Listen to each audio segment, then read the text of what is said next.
नमस्कार। कहानी है बिल्ली का न्याय। ये पंचतंत्र की कहानियों से है।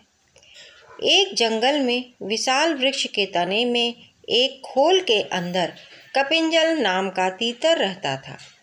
एक दिन वह तीतर अपने साथियों के साथ बहुत दूर के खेत में धान की नई नई कोपलें खाने चला गया। बहुत रात बीतने के बाद उस वृक्ष के खाली पड़े खोल में शीघ्रगो नाम का एक खरगोश घुस आया और वहीं रहने लगा। कुछ दिन बाद कपिंजल तीतर अचानक ही आ गया। धान की नई नई कोपलें खाने के बाद वह खूब मोटा ताजा हो गया था। अपनी खोल में आने पर उसने देखा कि वहाँ एक खरगोश बैठा है। उसने खरगोश को अपनी जगह खाली करने को कहा। खरगोश भी तीखे स्वभाव का था। बोला, यह घर अब तेरा नहीं है। बापी कूप, तालाब और वृक्ष के घरों का यही नियम है कि जो उसमें बसेरा कर ले उसका ही वह घर हो जाता है। घर का स्वामित्व केवल मनुष्यों के लिए होता है। पक्षियों के लिए गृह स्वामित्व का कोई विधान नहीं है। झगड़ा बढ़ता गया। अंत में कपिंजल ने किसी तीसरे पंच से इसका निर्णय करने की बात कही। उनकी लड़ाई और समझौते की बातचीत को एक जंगली बिल्ली सुन रही थी। उसने सोचा, मैं ही पंच बन जाऊं तो कितना अच्छा है। दोनों को मारकर खाने का अवसर मिल जाएगा।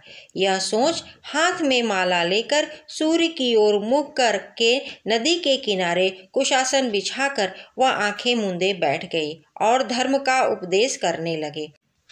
उसके धर्मोपदेश को सुनकर खरगोश ने कहा, यह देखो, कोई तपस्वी बैठा है, इसी को पंच बनाकर पूछ लें। तीतर बिल्ली को देखकर डर गया। दूर से बोला, मुनिवर, तुम हमारे झगड़े का निपटारा कर दो। जिसका पक्ष धर्म विरुद्ध होगा उसे तुम खा लेना। यह सुन बिल्ली ने आँख खोली और कहा, राम राम, ऐसा न कहो।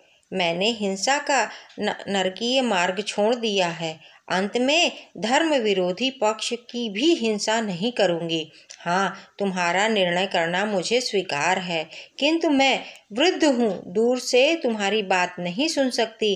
पास आकर अपनी बात कहो। बिल्ली की बात पर दोनों को विश्वास हो गया। दोनों ने उसे पंच मान लिया और उसके पास आ गए। उसने भी झपट्टा मार के दोनों को एक साथ ही पंजों में दबोच लिया।